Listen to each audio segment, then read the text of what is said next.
Hi, my name is Mark Ward and I'm the Festival Programmer for the Red Line Book Festival, brought to you by South Dublin Libraries and Arts. Welcome to this evening's event. Doireann Ní Ghríofa will be reading from her hotly anticipated prose debut, A Ghost in the Throat. Delving deep into the world of the book and talking with Doireann is Irish Book Award-winning author Deirdre Sullivan. This female text will resonate for many for years to come, and we are delighted to bring you Doireann, Deirdre and A Ghost in the Throat.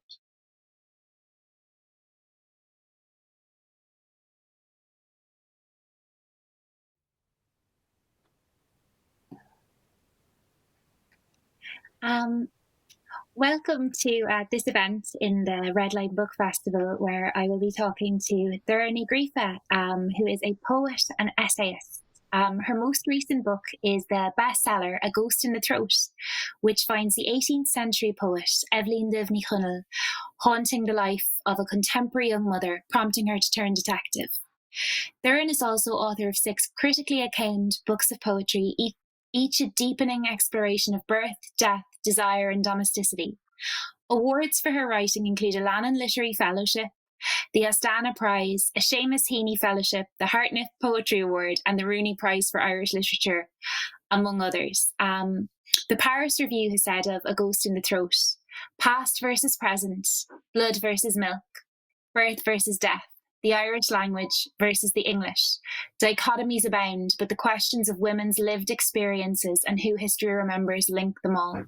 It's a fabulous book, and I'm delighted to be talking to her today. Hi, Doireann. Hi, how are you? Good. I was wondering, would you like to read a little bit for us from Ghost in the Throat? A Ghost in the Throat. Yes, please. Yeah, I'd love to. And the piece that I'd like to read is actually, I know you're not supposed to have favourite parts of a book, but it is my favourite part of this book. Before I read it, I suppose, just to contextualise it a little bit, this book is the story of me going in pursuit of a poet who lived over 200 years before me, called Eileen Dubh Ní Chonaill. And some people call her Evelyn, some people call her Eileen, and there's all different ways of pronouncing her name, you know, but like I would naturally say Eileen Dubh. And I suppose the reason that we're aware of her life in the first place is because this extraordinary poem that she composed survived her.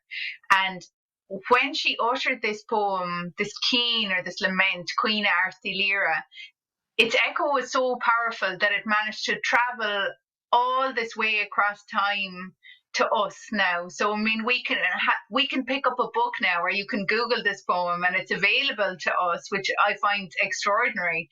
But the poem itself, she composed over the body of her husband, Arth O'Leary. He had been murdered. It was at the time of the penal laws, and he had a horse and a guy who used to be one of the magistrates locally made an offer of £5 on the horse, which was legal at the time due to penal laws. And Arth was so incensed by this and so overcome with rage that he refused, obviously, and they started this huge feud. Morris set an ambush for Arth and succeeded in murdering him while he was on horseback of his beloved horse. The horse ran away and arrived in Eileen Dove's courtyard without Arth on his back, and when she saw the horse arrive home riderless, she knew that something had gone terribly wrong, and when she jumped in the saddle, there was blood there. So the horse carried her to his body, and over his body she spoke this really powerful poem, lamenting him but also celebrating him and celebrating their relationship. And it's just extraordinary as a work of literature, you know. So as I was researching this book, I suppose, and as I was following the clues to learn more about Eileen Dove's life, I also became really curious about the horse and the horse's life and who she was. And there were months where I was thinking about that as much as I was thinking about who was Eileen Dove, you know, and what's left of her in terms of what echoes are left of her life when we find out about her life.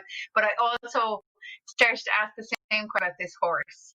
So this part that I'm going to read is my effort to attend to that horse's life and to honour it, I suppose.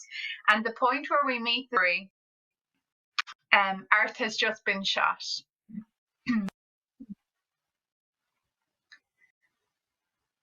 Arth's mare strained to lift him to safety, but blood was pouring from his wound. His fingers were opening, and Arth was falling, a fistful of her mane tearing away as he fell. That wet length of hair was all he had. He lay dirt. His gaze danced wildly in its final flashes. The mare looked down at her master, then back at laughing soldiers strolling ever closer. Some urge turned her, tail high, wind whipped, canter away, her reins long and loose. She stumbled, then sprawled a long leap over the hedge, galloping now, galloping and galloping. The horse who is galloping through our thoughts now is a female being, conceived, born and reared in Europe. Look. The stable is dawn dark and straw hush, and through this gloom watched her birth, swimming hoof first from the warm ocean of her mother's body. Little footling, her hooflets are waves, dashing wildly against earth, amazed. Her mother nudges her, nostrils quivering, until the foal opens her eyes and stands. This foal grows before our eyes. She thrives. In meadow sunshine, she need only nuzzle her mother's udder to release a rush of sweet milk. With her first gallop, she gives herself to the bliss of speed and the rush of the breeze. She is of solid stock, as bright and as quick as any of her foremothers. Through each generation of her family, a human voice has echoed the same words in a series of tongues. Good girl, good girl. Once weaned, she is schooled in servitude. Her life's purpose, she sees, will be to bear a human weight, and she learns it quick, the ways of stirrup and bit, of rein and whip. She is soon sold from her mother's presence. Never again will she meet those dark eyes. Instead, she comes to know the crisp straw of cavalry stables, the swished and clang of swords, the tang of muskets, the smell of blood in mud, the bluebell shade under a beech tree, and autumn apples. This horse is glory and servant. She is speed and death sentence, and she performs each of her roles impeccably. Oblivion. Eventually she will draw death on her master. Then, in reciprocity, his death will lead to her own. No matter how many times the Queen galloped from mouth to mouth, no matter how many academic works respond to it, one detail is always missing. We never learn this horse's name. I can't bring myself to invent one. Instead, I honour her among the unnamed, a further absence among all the other female absences that are missing from this tale. I want you to know that she was a female being. I want you to know that she was a female being. I want you to know that she was.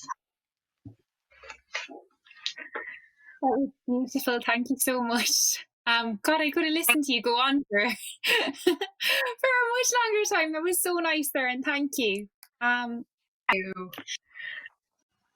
So I might kind of open with birth and birth stories, because that's something that run through the books. And when people talk about books written by women, they often use gendered metaphors like book baby, which I don't think that men are confronted with this particular way of seeing things. But in this instance, because birth, pregnancy, and motherhood play such a key role in this female text, it seems fair to talk about the book as something that developed, that was born, as a labour of love. Yeah. And short biographies of historical figures often begin with the passive, like was born, but birth is something active. There is a story and there is a journey behind each one, and it takes work to bring something into the world. Could you speak a bit about how the idea for this particular book took root within you? That's such a great question. I'm so glad to hear such a well thought through question. Thank you so much. Yeah, I think it is something I thought about a lot. I suppose books grow from our lives in quite a mysterious but quite an organic way, don't they? Like, it's our concerns as individual human beings are the soil in some way that the books grow from, I think. And for me, during the time that I would have been considering and writing this book, I was quite concerned with and quite interested in birth. And I gave birth 4 times in 6 years. And I was endlessly fascinated by hearing other women's birth stories. It's still, like, I consider it a literary genre, you know, and in a similar way to the Queen, it can often be an oral genre. Yes. Stories that we speak to each other, and they're so powerful and they're so moving and exciting. And I mean, anytime someone trusts you with telling you their birth story, I feel like it's something to be really treasured and taken quite seriously, to be honest, because there's something so profound about someone telling you openly the story of their life. You know, they're composing their own story as they're speaking it. And sometimes when people talk about, I find anyway, when people talk about events like that can happen and they take over you with their immensity, I think that sometimes people realize that they're creating the story as they speak them aloud. Even if it's a story they've spoken many times before, the act of saying it out loud, it becomes something else sometimes as you're saying it. You know, that feeling that I think we've all had it, where sometimes you're telling a story and you're like, oh, I didn't realize I thought that until I actually said it. Yeah. You know, so I have such respect for the whole literary genre, as I'll insist on calling it, of birth stories. I love them, and it felt really important for me to honour that within the book. I wanted to tell one of my birth stories. I don't think there could possibly be any birth story in existence that isn't urgent and exciting, even though you can sometimes guess at the general arc that every birth story is going to take. Every single one of them is different, you know, and it's that I find really moving. So I was considering that a lot in the process of coming to this book, and I suppose it was inevitable that the birth story ended up in it. But I suppose your larger question about how the book was formed, and did that feel like a kind of a birthing in some way itself as a work of literature, as a work of art? In some ways it did. In some ways it did. I absolutely love any excuse to consider, by the way, the process of how we write our books. I mean, it is so strange, Deirdre, isn't it? Like, I mean, how do these books come about? Sometimes you feel like it happens in a dream, and you just wake up one day and you're like, there's this book, and someone says to you, tell me about the process of writing, and you're like, I don't know, it just happened. So I think some of it can sometimes, you know, there's so much unconscious work, there's so much dream work that you do as you're writing a book, and that does feel sometimes a little like gestation, you know.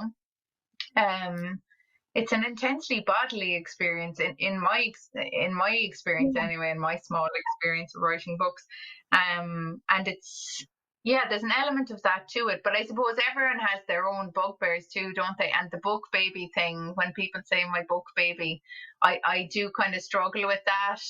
a little bit, because I feel like a book is a book and a baby's a baby. There are some comparisons, but I feel like they are each extremely distinct and unique experiences, and each should be honored according to their own circumstances. I can't compare giving birth to a baby and publishing a book. They're just so different. Well, they're very, they are so different. You wouldn't put a baby on a shelf, and let it out of your life within, But I love birth stories as well, and I think there's a real honor in when they are shared, and there's such a weight to them, because no matter how well things have gone or how smoothly things have gone, it can't but be an incredibly intense experience. And kind of birth stories would generally, and not without exception, but be told in a female voice. And one of the things that runs through your book is this notion of a female text. And that assertion is powerful, and it's necessary because male is the default. And I was so moved reading it by the variety of things that can be a female text. A jumper, a door, a bunch of keys, things that can get overlooked, but so too do whole lives, even lives like Eileen, whose work has made such an impact and has endured beyond her. There are whole aspects of her that remain a mystery. Even as the work remains, her grave can be forgotten. And I was wondering that powerful opening where you first mention the female text, did that come to you at the beginning, or was it something that emerged as the story developed? That happened as it's described in the book, where I was visiting Kilcrea, which is one of the places where Eileen Duffy Connell would have recited her Queen, and it's where Art was finally buried. He was actually buried several times.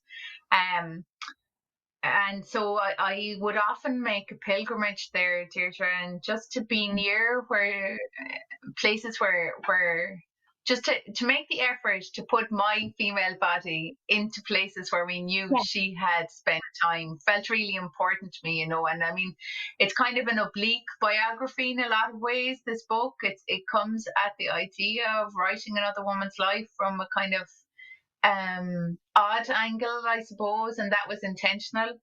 But I was at Kilcrea in my strange way of going to places where Eileen Dove had been, and I was driving home with my daughter in the back of the car, and that phrase just began to insist upon itself in my head. This is, to be honest, again, it feeds into the mystery that's at the core of the writing process for me. Sometimes it happens to me with my poems as well, that it feels like a voice in my ear. It feels like something that comes from nowhere. I don't necessarily understand what it is or what it means, but it insists upon itself until I make some sense of it. And that phrase, "this is a female text," I'm not sure if I ever fully understood, or if I even still fully understand what that phrase meant. But it was a phrase that came from elsewhere. It was a phrase that came from somewhere beyond me, and kept insisting upon itself, simply because I kept asking myself, what does that mean? What is a female text? And so as it recurred throughout the process of writing the book, I tried to make sense of it. I tried to find different female texts, and once I started to hear that phrase over and over again in my head, I started to see them everywhere. These female texts, the texts that we compose with our lives and through our lives. And it felt really interesting to me to see more and more of those kind of female texts become visible. But as I say, there is a certain amount of mystery involved with that phrase that I don't still fully understand, and rather than try and make it neat, and have a specific answer to that question, I feel more comfortable in being able to say, well, I don't have all the answers still, and I know that that's probably not what I'm supposed to say, but I'm still learning what is a female text. I'm still learning from this book. This book taught me so much, the writing of it, and I'm still very much learning from it now. No, that really resonates with me, because when I write myself, like, I feel like a lot of the time I'm trying to answer questions I can't answer, or I'm taking an idea for a walk, because I don't know how I feel about it, but I can't let it go, But so that's really interesting. A ghost in the throat. It's interesting that it's something. Sorry for interrupting you. It's interesting as well that it's something that's familiar to you. Like, I think that there is so much in our processes. Like, writing is such a solitary act, and yet I feel so close to writers like you. Like, I mean, I don't know you well, but I feel that there's a sense of us all almost writing side by side by side, even like especially now with COVID, like that we are all distanced, that we can't physically be in the same room writing together, but that there is a really strong sense of solidarity, you know what I mean? And that there can be these parallels in our practices.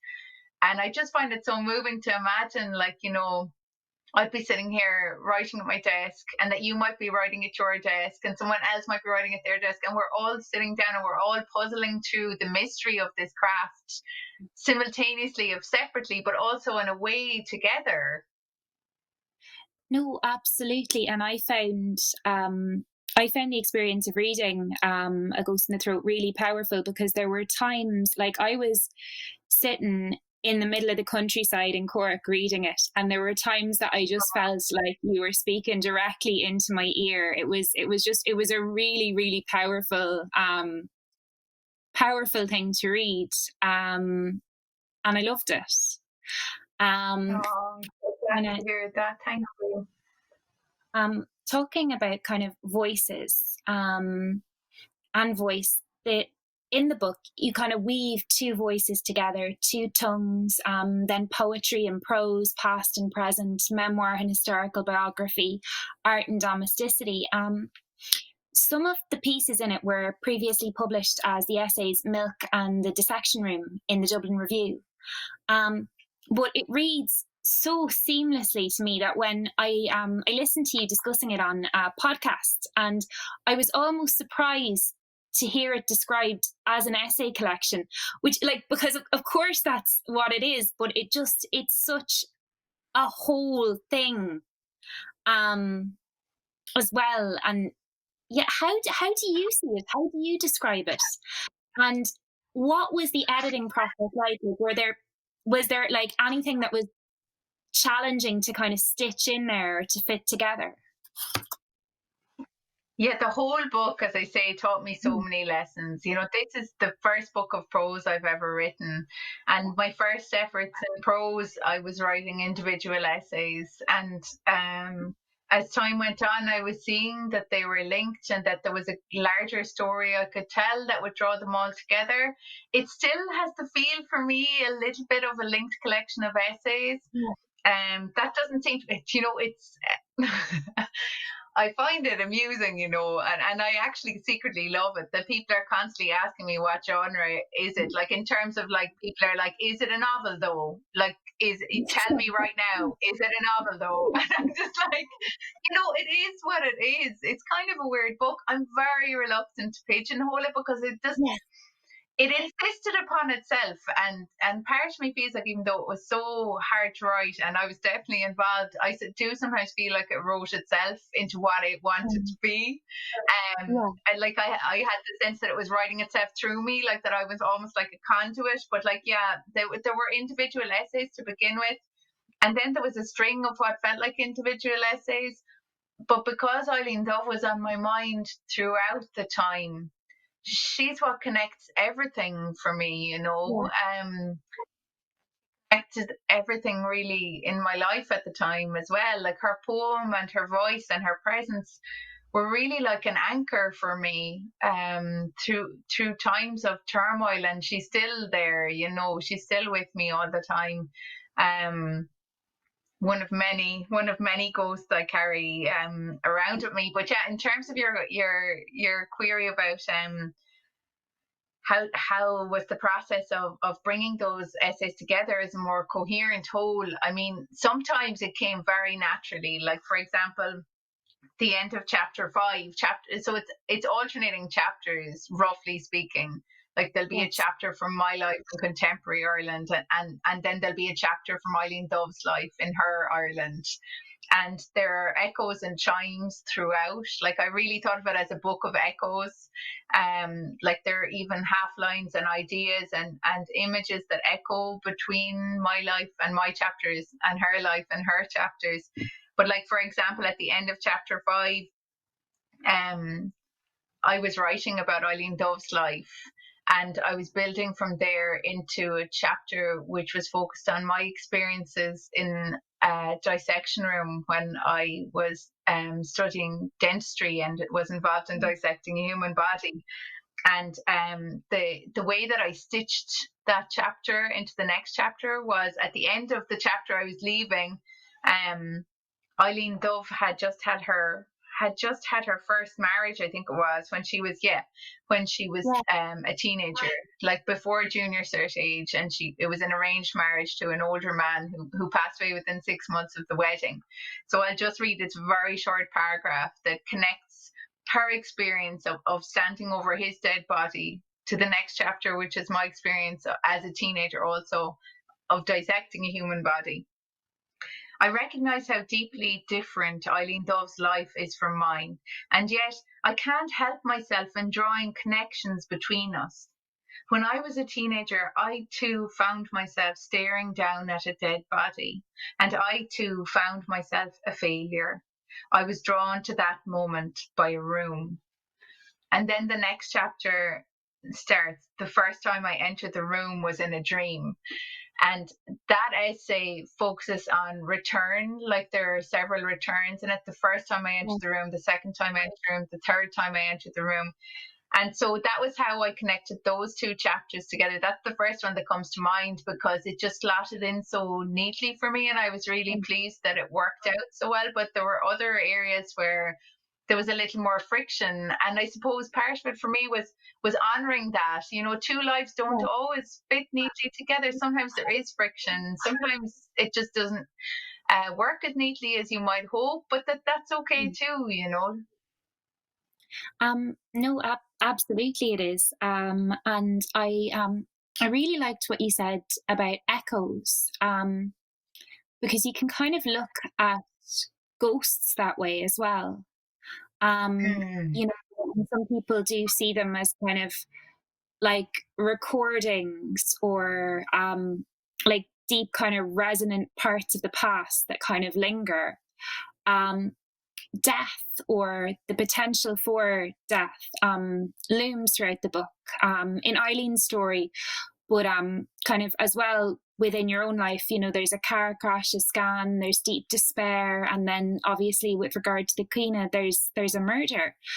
And I wonder, when you think of a ghost, because ghosts seem to comfort you, what springs to mind? Yeah, it's maybe it is a little unusual, I don't know, but yeah, ghosts, the idea of ghosts is a very comforting thought for me, and always has been. I don't feel that we have anything to fear from the kingdom of the dead, you know. I feel that they're all around us, and I feel that they're remnants of other lives that linger, you know.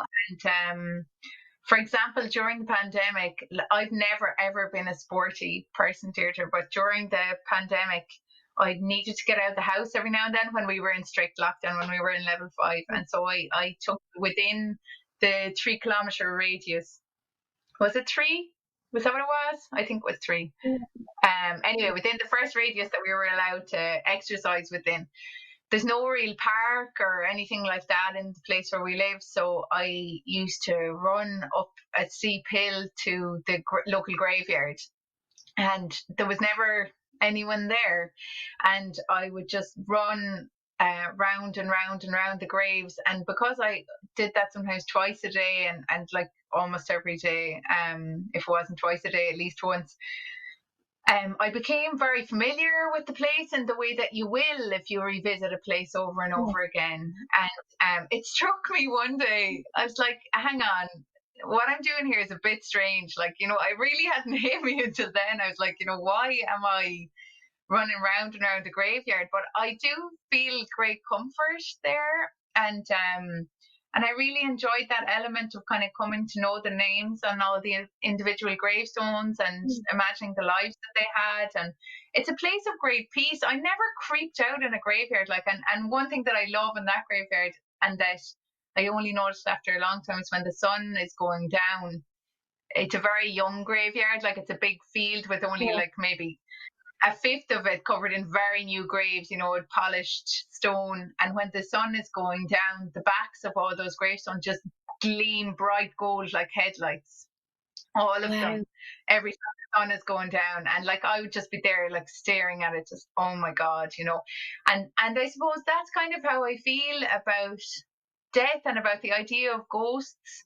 I'm even uncomfortable saying ghosts because I feel like it's more like presences or lingering elements of other lives. But yeah, that's something that I've always taken comfort in, and I've never had any fear around that, even really as a child. There would have been other supernatural presences now that I would have been very, very aware of, but not that. No, never. So I do perceive that idea, and Eileen Dove's presence in my life, or her, the way that I've tried to conjure her, I suppose, as a really comforting thing. Someone was asking me recently about the title "It Goes in the Throat" and saying, oh, that seems so invasive, like a real blockage, like someone is strangling you or holding you by the throat. And I've never felt that. I felt it very much like almost like someone's voice coming through your throat. And again, like quite a comforting thing. Yeah, I was baffled by that. I just kind of felt like, well, I suppose you have to let go of a book, don't you, Deirdre? And people will make of it what they will, but that just didn't feel like what I felt at all with the title. Yeah, no, and it does, it does become a kind of conversation between the book and the reader, at a certain point. But I know, like, my reading of the title would have been kind of as a kindness or something, kind of that you're like giving voice to someone who has been voiceless, or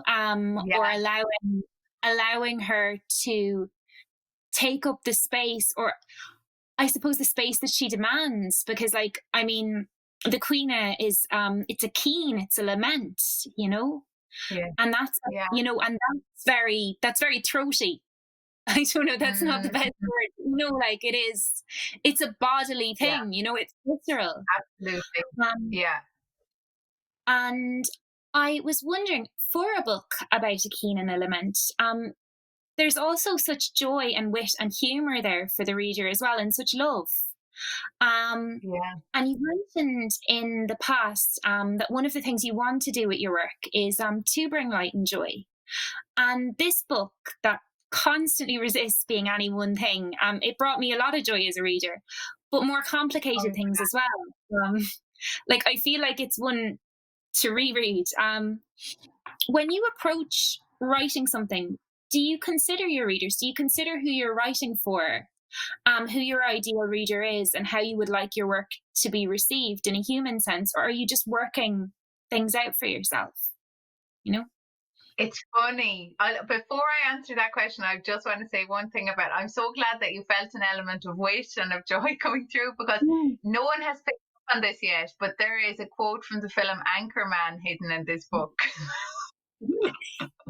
And no one has found it, and no one has commented on it yet, if they have found it. So there's definitely a few parts of it that made me laugh as I was doing it. And I think that, there's a place for that in every book. It's even a book, or even especially a book, that speaks to something like a queen and a keen and a tragic murder and grief. There's still place to laugh. I mean, look at us at funerals, you know, there's always a moment where you kind of get a little bit of a giggle, you know, and what I find is that the closer you are to the person who's passed away, the more intensely, for me, I should say, the more intensely that urge bubbles up in me. You know, the sadder I am, the more that laugh somehow comes out of nowhere.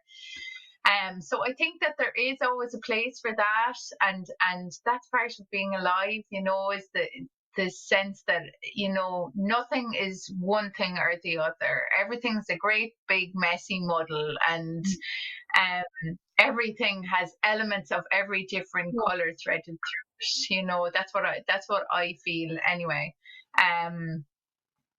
What was the second question again? It was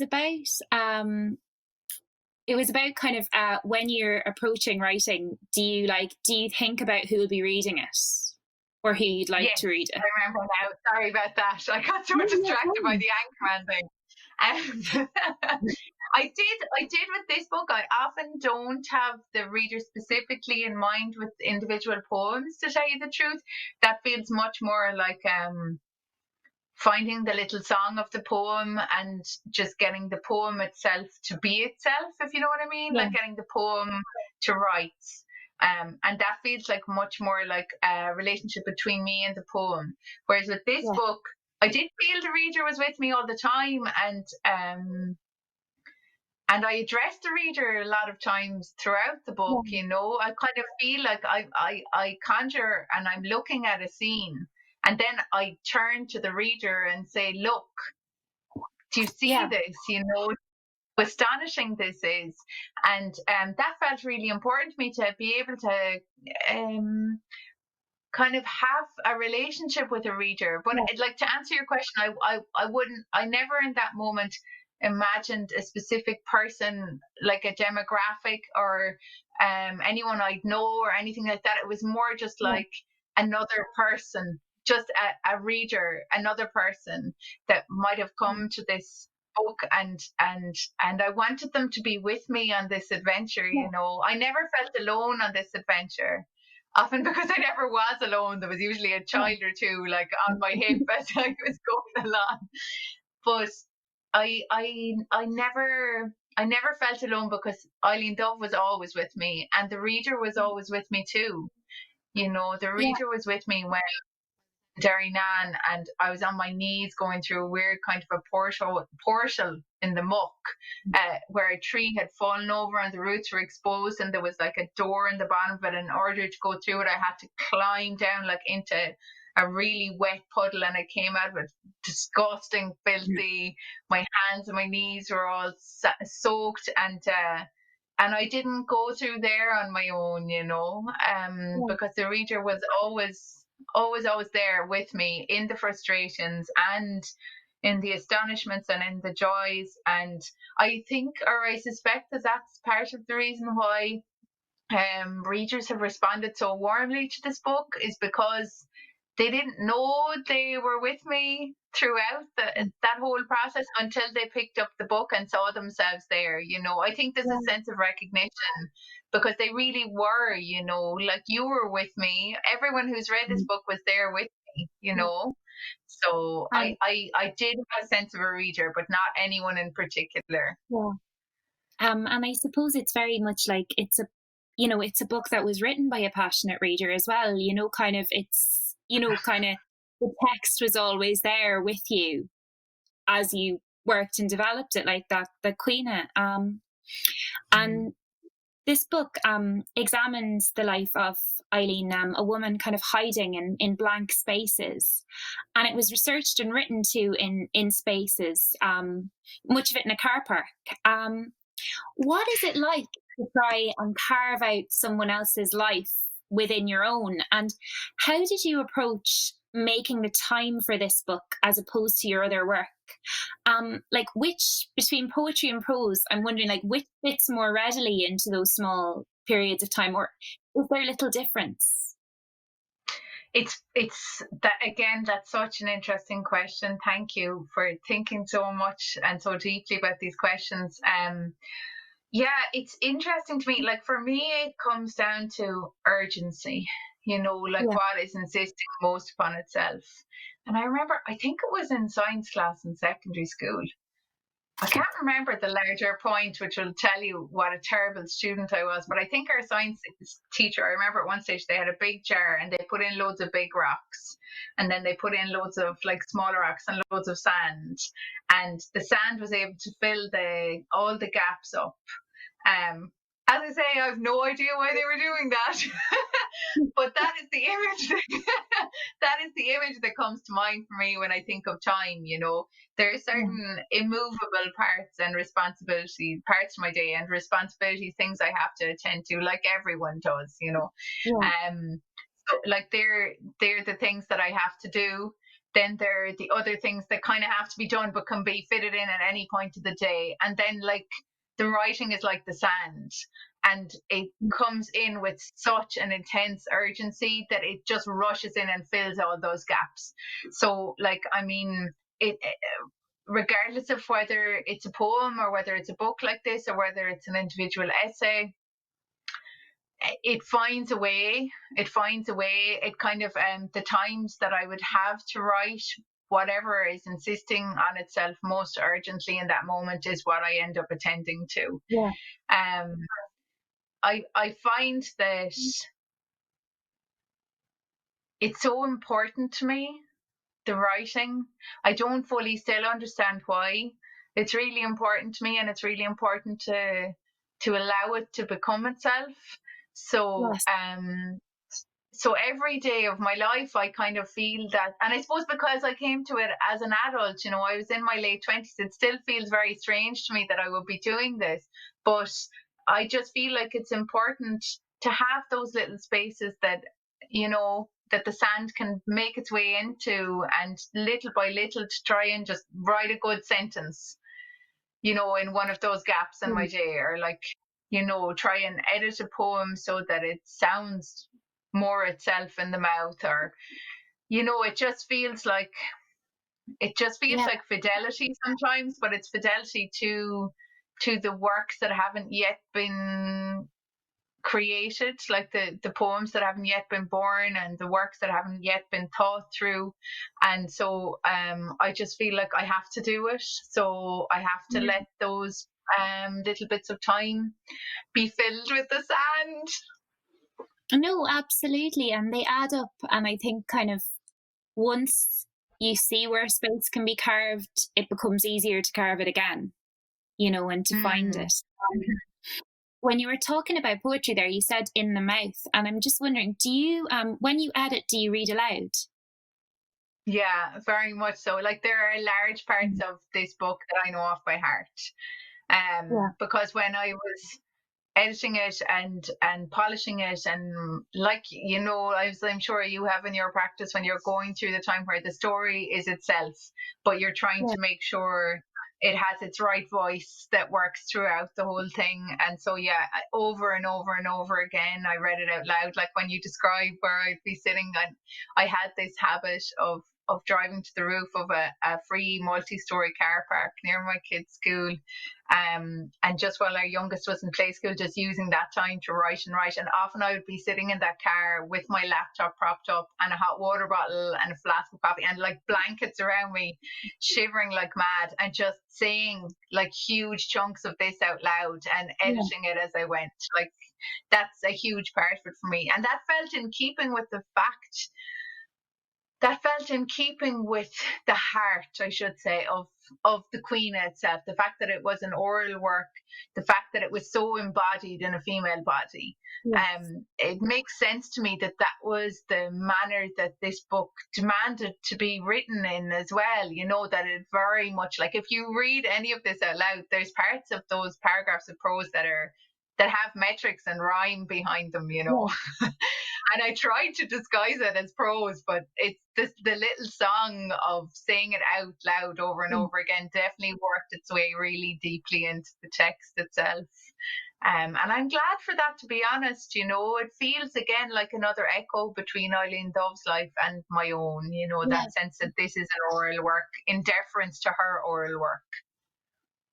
No, absolutely. And kind of, I do the same thing. Like I read aloud when I edit, and like sometimes kind of, like word choices or something will be questioned, and I'll need to make sure the sentence has the same number of syllables, or it'll sound wrong, and I won't know why. Do you know? Yeah. I'm glad I'm not alone in that anyway. That's good. But talking about yourself and Eileen, one of the things that you do have in common is the Irish language. You're a bilingual poet and writer, and a reader can sense the Irish humming beneath the English in your work sometimes, as it can do in the way we speak English here in Ireland. And I was wondering, when Eileen's voice, when the Queen was kind of humming underneath the fabric of your daily life, presumably she spoke to you in Irish too. It's funny when I think of how the sense of feeling her communication, it was never really words. It was always kind of unspoken things or images or things I would notice, or like you were saying earlier, I would be doing something in my own life. Like I remember really clearly in my kids' school, there's an AstroTurf pitch where I would often have to hang around for an hour waiting for one of the older kids to come out while minding the younger kids. And it's a weird place because it's this expanse of artificial grass and like weird black pebbles underneath it. Like it's very strange, false space, and these like 10-foot walls all around it, and then these huge netting. But through the netting and over those walls, I could see hills, which would be much more familiar landscape to me from where I grew up, like hills of a dairy farm, and out on the hills were a herd of black cows, which comes up a lot of the time, not in the Queen itself, but when I was doing the research on her life, like it would often be sent as part of a dowry. A herd of black cattle would be the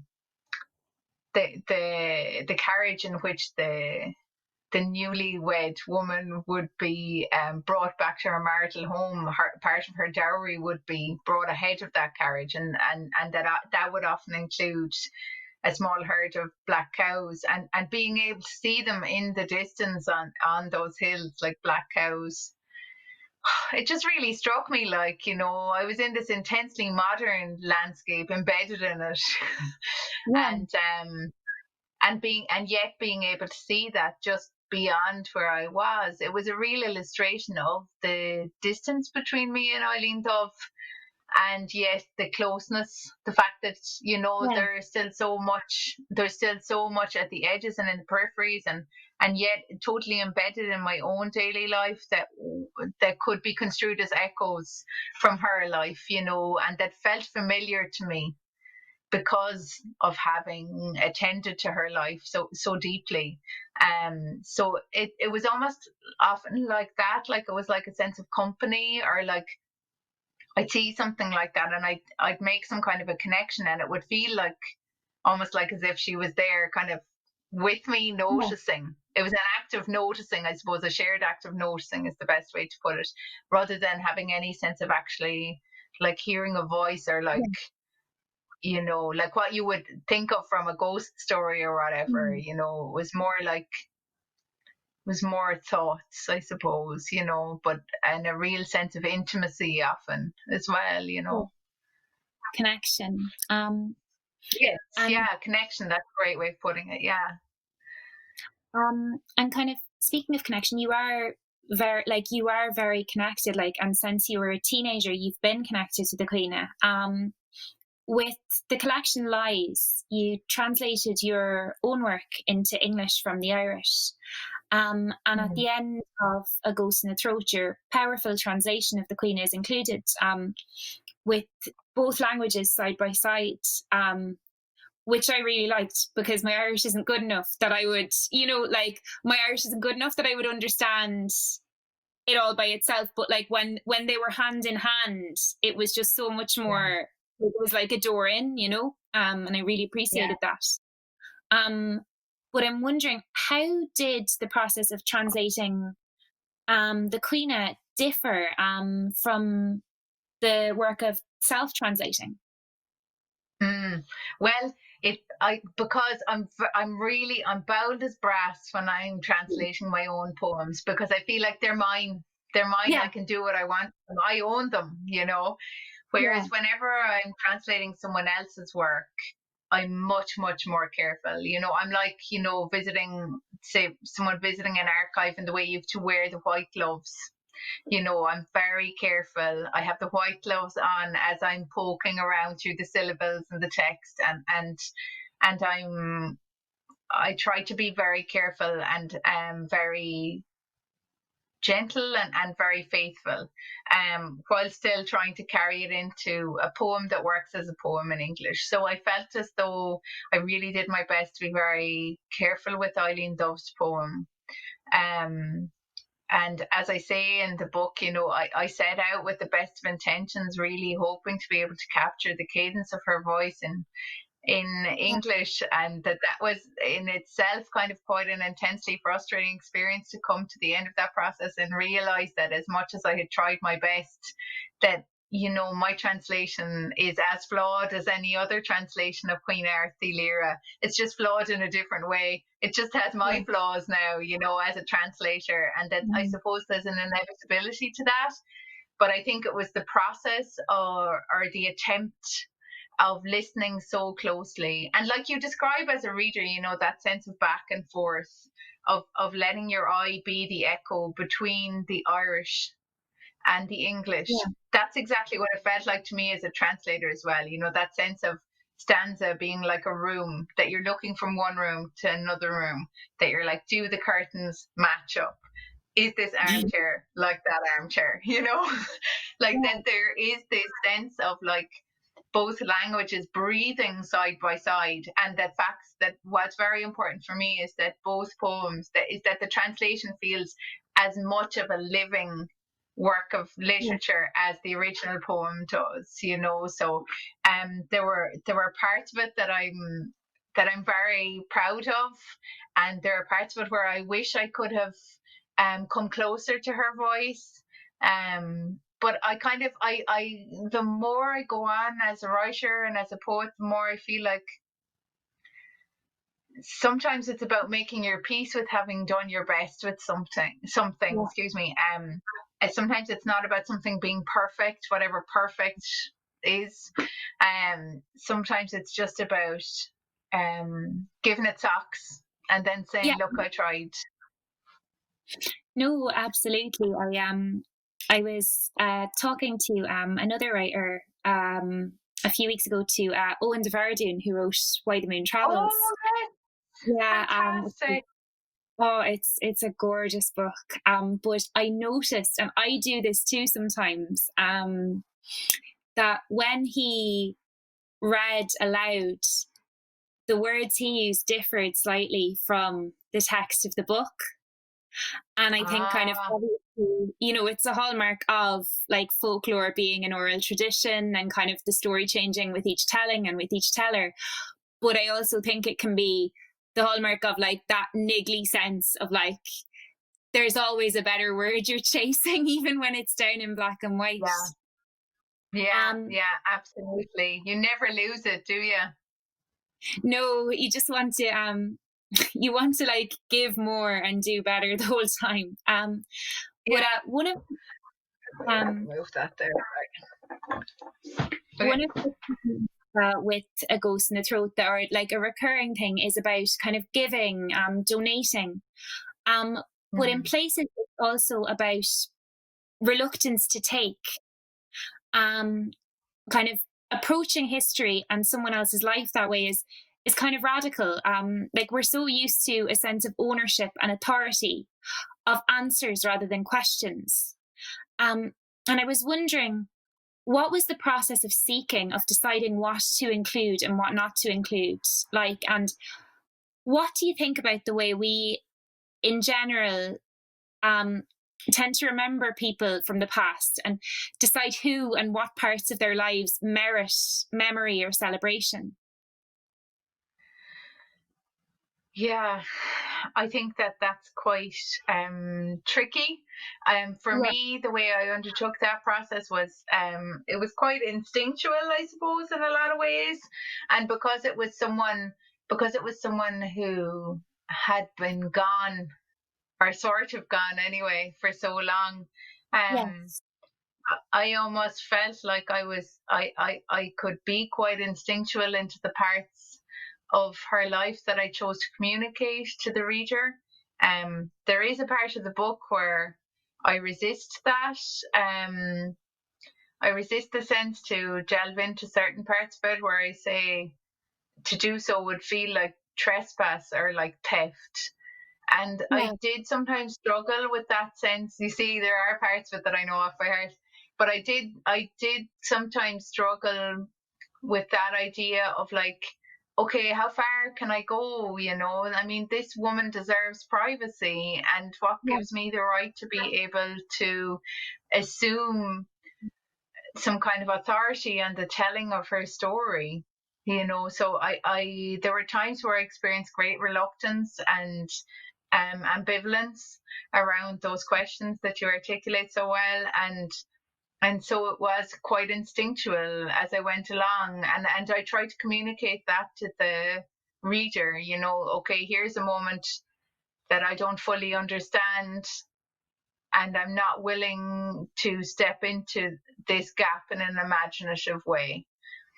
And then there were other parts where I felt like flagging to the reader, okay, we don't know what happened at this point, but I am going to suggest that this is what I imagine would happen. And I suppose what was key in both of those choices to me was bringing the reader along with me in a conscious and in an open way, that the reader was aware that I was never trying to hide that, like those choices that I was making, because I do feel like in any biography, in any non-fiction book, there are choices made that tell you a lot about the biographer themselves. Like I've been reading a lot of Janet Malcolm recently. I read The Silent Woman, her book about Sylvia Plath and Ted Hughes and Alwyn and that whole mess. And I was so moved by the elegance of her thought and the way she thinks her way into those kind of complexities. And I suppose, for me, all I can say at this point, at this fairly short distance from the book, is that it all felt quite instinctual to me, but that there were moments that I really struggled with that. Well, I think instinctual would seem to be the natural way to approach that, because it's like kind of a queen out would be instinct. Like she was kind of sitting there having lost her husband, drinking his blood, kind of that's instinct too, and giving voice to something very, very deep and very raw, In this book, we see a poem as a female text, as a talisman, as a lodestone, something to clutch at, that draws you in. Are there any other poems or poets that you find yourself returning to for comfort? Oh God, we'll be here all night if I start this. I am, like, me, I'm such a bookworm. And I'm a nightmare about this kind of thing, and I get given out to a lot here at home because I listen to the same songs over and over and over again, like maybe 30, 40 times in a row. And similarly, I revisit, rather than watching new films or TV shows, I just want to go back and watch the same old stuff.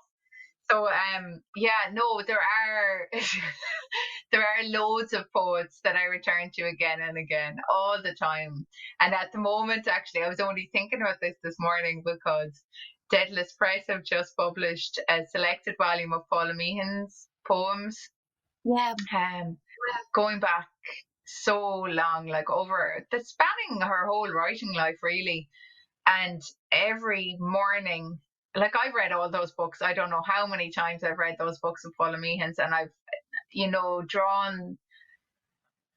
I've drawn so much from the wells that Paula Meehan has made with her writing, and it speaks to me in such a deep way, and inspires us to. Inspires isn't even the right word for what her poems do for me, But yeah, I've been sitting down like every morning. Like I keep that book next to the table, and we're supposed to have a rule in our family. This will tell you how much my bookishness has infected my children. We're supposed to have a rule in our family set by my husband that there's no books at the table. But I keep Paula Meehan's book of poems right next to the table, and when no one's looking, I'm like, reading, just sneaking in a few more of her poems. I can't stop reading that book over and over again, even though, as I say, I've read the individual volumes so many times.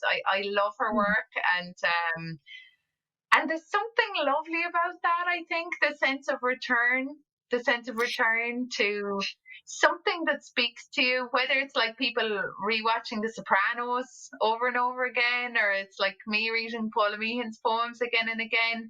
There's something that feeds the human spirit and returning to a work of art that really speaks to you.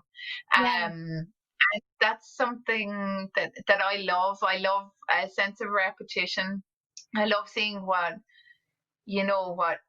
yielded when you return to something again and again. Like when I keep returning to the graveyard, jogging around, and it's just then that I see the backs of the graves glowing gold, like I mentioned earlier. Like it's like that. You return to a song a certain number of times, and you'll suddenly hear something that you didn't hear the first 45 times that you listened to it. So yeah, that's something I take a lot of joy from. And at the moment, that's Paula Meehan. But I return to loads and loads of poems. I always feel like the best money I spend is on poetry books, because in as much as I might love a novel, I'm kind of unlikely to pick it off shelf and just open a random page and read it for 10 minutes and then close it. Like I feel like I have to go totally into the world. Whereas with a book of poems, I dog ear and mark and scribble all over my books of poems. So anytime I pick one off the shelf, I can see, oh, there's my favorite one, and go straight to it. Yeah. So yeah, no, I really do indulge in returning to poems a lot. I think a lot of people found real comfort in that aspect of like revisiting poetry during lockdown. Like it's kind of it's a time when poems really get to shine. Like I know I kind of went back to some of my own favorites, and that thing of like you can read it very quickly, but there's a whole world in it, and you could be thinking about it for an hour afterwards. Yeah, absolutely. And when you were saying that there, it just made me think of, do you remember a few years ago when they republished Soundings, the poetry textbook that we would have all had for the Leaving Cert? I was so moved by that. I was moved that there was such a demand for it and among the reading public, that people wanted this poetry book because it had spoken to them in some ways, teenagers. And I think that there's a great power to anthologies like that, that we encounter them first as teenagers, and that somehow we imprint that intensity of teenage emotion on the works of art that we encounter when we're that age. And when we return to them, there's something of our teenage selves, mysteriously, I don't know how, but something of our teenage selves is waiting inside Soundings, or Romeo and Juliet, or whatever we did at school. And that's such a pleasure and a joy. No, it really is. And that's kind of, I suppose that's where a lot of us learn to read and reread poetry, Yeah, definitely. In terms of another thing that you love is visual arts, and the Queen itself kind of begins with the gaze, with her looking at him, and visual art is something that matters deeply to you. When you write, do you think in like images or words, or a mixture of both? And can you talk about like some pieces of visual art that have nourished you over the years? Yeah, with pleasure. I think when I'm writing, like the visuals are very, very strong for me, but the voice in my head and the little song of every sentence is strong as well. So it's something in the alchemy between the image and the sound, rather than the word that I'm typing in the laptop. It's something between the spoken word and the visual that I kind of draw my writing from, I think. Like I find these days I'm almost like irritated by whenever I have to open the laptop, just the glare of the screen, and it just does something in my eyes, just like no more laptop. So ideally I would just be like in a field somewhere having visions and just saying things out loud, and that would be it. But yeah, no, needs must. So I'm not going to get away with that anytime soon.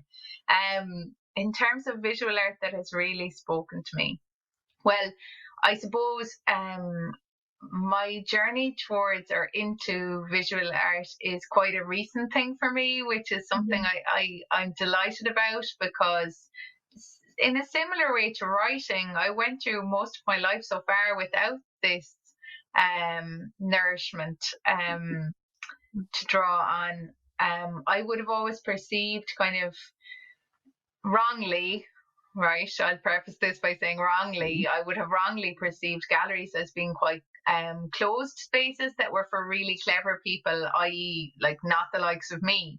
So I would have been quite reluctant to go in a similar way that I would have been reluctant in some ways to go to a poem sometimes, because I would have felt like I'll get the answer wrong, or someone will laugh at me, or that I wouldn't fit, or I didn't belong there. So I mean, that wasn't any hardship either. Like I didn't, I wasn't beating myself up or anything. I just never really would have gone into a gallery, and that's why it astonishes me. Life is so interesting, isn't it? The way that suddenly you can kind of come around to something, and you can start to open up to something. And when you open up to something, it opens up to you. I don't know how that works, but I was very lucky to develop a friendship with a wonderful novelist called Sarah Baum a few years ago. And she's a visual artist as well. And she started to talk to me more about art, and the more I spoke to her, the more I started to kind of go into galleries, and the more I started to kind of get a feel for contemporary art, but also works of art that would have been created long ago, and what speaks to me. And I suppose the more I looked at art, the more I could shed that sense of I don't belong here, and the more I could see how silly that had been in the first place, and how everyone belongs. Everyone's, art is for everyone, and literature is for everyone, and everyone is welcome there. Everyone has a home there, and whether or not you choose to enter that home is kind of your own choice. So that was a real education to me, and a self-education, really, a lot of it, and then excitement. One of the first works of contemporary art that really spoke to me powerfully was by Ní Ghríofa. It was a work that she had in the Glucksman Gallery in Cork, and so beautiful and so terrifying. It was like a scene of aftermath. It was like it was two screens of film, and it was one of them was in the Dead Zoo, they call it, don't they? The Natural History Museum in Dublin. It was as though it had filled with water, like, and there was just this really serene image of like the Dead Zoo filled with water, but that you could see kind of the horizon of the water, whatever the word for that is, the meniscus or something. See, I'm back to science again. Those science classes in secondary school, I almost understood. But that you could see the top of the water, and just kind of shimmering so lightly, and like all of the pieces in all the vitrines were still there and intact, but there was something so eerie and so beautiful about it. Like it was a place after people, and there was such like it's an Irish word that comes to mind. It's like súbhneach. It was really peaceful and so beautiful. And then the other screen was like similarly there was water there in a way that you wouldn't expect water to have entered the scene, and it was like a dry stone wall on the Aran Islands, you know. And again, you're kind of going like, well, things aren't as they should be here. Something has happened. And in both, there would be, as far as I remember, I could be wrong now, but in both there would be a sudden kind of a quiver or a tremble, and your eye would be drawn to it. And there was like a bird, I think an owl in the one in the Aran Islands.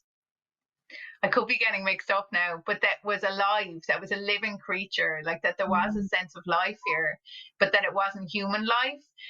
So that really, really spoke to me. And like, I mean, I love looking at the work of Dorothy Cross and Alice Mara, and anytime I feel a little like I'm struggling with my own work, or struggling with that surge, you know, that within you that the work kind of explodes from, anytime I'm struggling with that, if I look at their work, or if I look at the work of Vera Clute, who I could look at her work all day, you know. I just am so mad about her work, or Salvatore of Lucan, any of those artists, and there's so many of them. I mean, we're spoiled for choice, and I'm still learning, you know. These are just the ones that I have explored so far, and I hope that it'll be a long journey in my life of getting to know other artists' work, and of exploring them. Like, it feels really, really exciting to me. So yeah, it's a recent thing, but something I've drawn great joy from.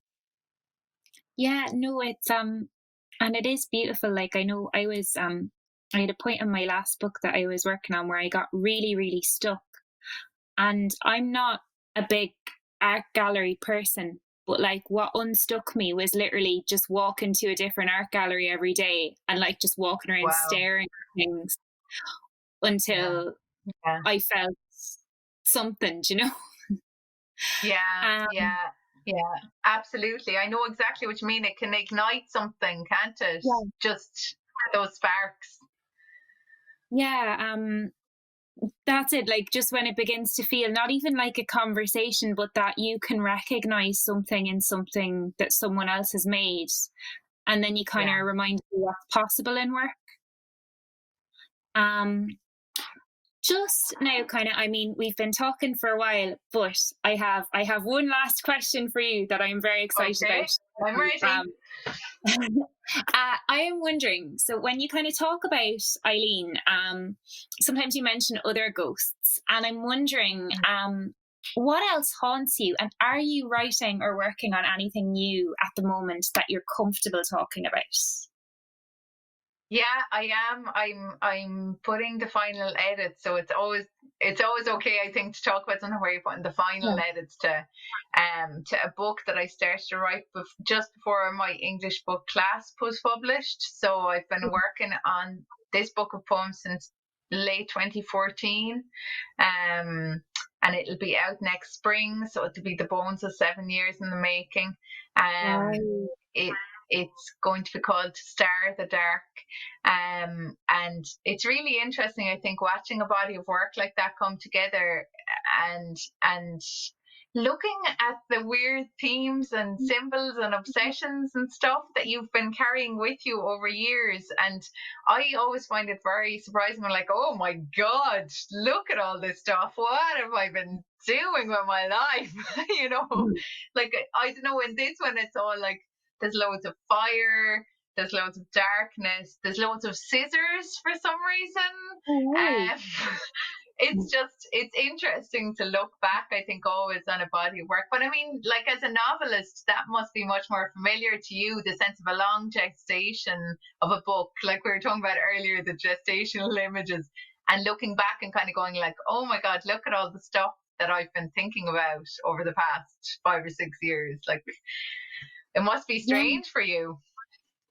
No, it is. And I find sometimes that you kind of put more of yourself than you realize into a book, you know, because I always kind of think, oh, I couldn't write nonfiction, I couldn't write memoir, I need to like wrap it in lies, you know. But and every now and then I'll be reading something and there'll be some really deep truth that I didn't even know I was telling about myself, you know, there.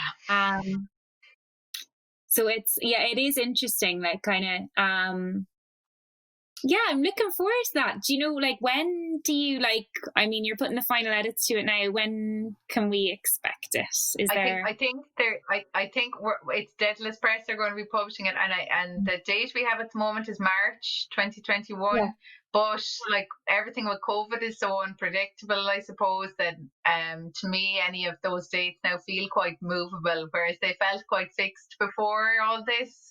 Now I kind of feel like, well, that's our hopeful date, you know, but we'll wait and see.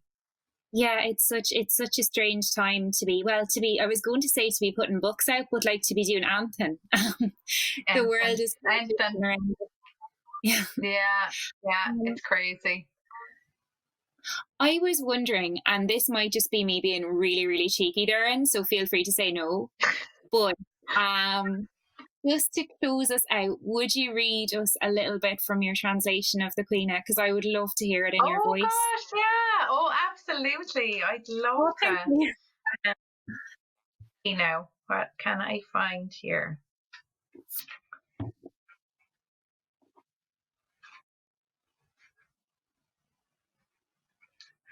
Oh yeah, there's kind of a naughty one here.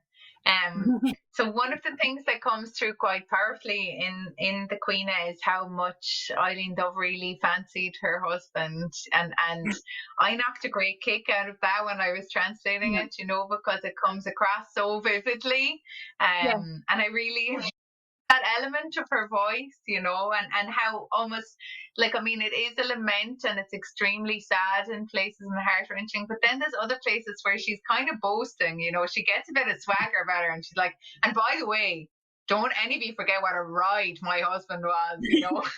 And I love that. I love the way that she's kind of like, and he was amazing, and don't any of you forget it. So this part kind of speaks to that. So I'll just read one verse in Irish, in Eileen Dove's Irish, and then I'll read my own translation of it. Mochrá go dangan tú, is nuair a héhás na cathracha Deirdre dangana, bhíoch mrá na gceannaithe ag oflú go tálagat, or go digadís na negna gur bhrá an leath tú, nu an bhélo chapel tú, nu an tathair lanav tú. Oh, my beloved, steadfast and true, when you strolled those fine city avenues, merchants' wives always stooped their curtsies low for you. How well they could see what a hearty bedmate you'd be, what a man to share a saddle with, what a man to spark a child with. Oh, that's lovely. Thank you so much, Doireann, for that and for the wonderful chats about the book and all your insights. Thank you. Thanks for your brilliant questions. Thank you so much. Oh, sure, listen, it's such a treat. My God, like, how often do you get to like love a book passionately and then ask the person who made it questions? Brilliant. Thank you, Deirdre. Thanks so much, Doireann.